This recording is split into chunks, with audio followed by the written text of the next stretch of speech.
ওয়া ইয়াকুলুল কাফির ইয়া লাইতানি কুনতু তুরাবা। আল্লাহ বলেছেন কাফেররা সেই দিন বলবে আমরা যেন মাটি হয়ে যেতাম তো আমাদের যেন কতই ভালো হতো। তার মানে তারা বলবে আমাদের মরণটা যদি দুনিয়ায় শেষ হয়ে যেত, কিয়ামতের ময়দানে ওঠা না লাগতো, তাহলে যেন আমাদের কতই ভালো হতো।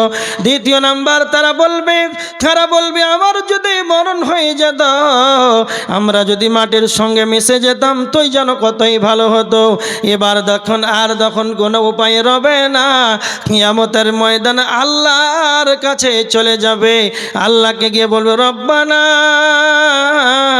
আমাতানা সনাতাইনি ওয়া আহইয়াইতানা সনাতাইনি ফাতারাফনা বিযুনুবিনা ফাহাল ইলা খুরুজিম মিন সাবিল।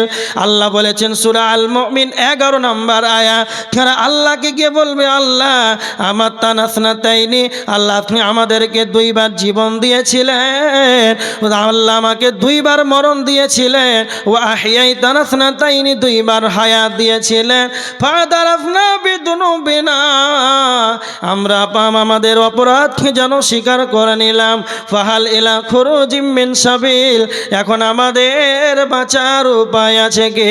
আমাদের পালাবার রাস্তাটা বলে দেন, কোথায় পালাবো আমাদের রাস্তাটা বলে দেন।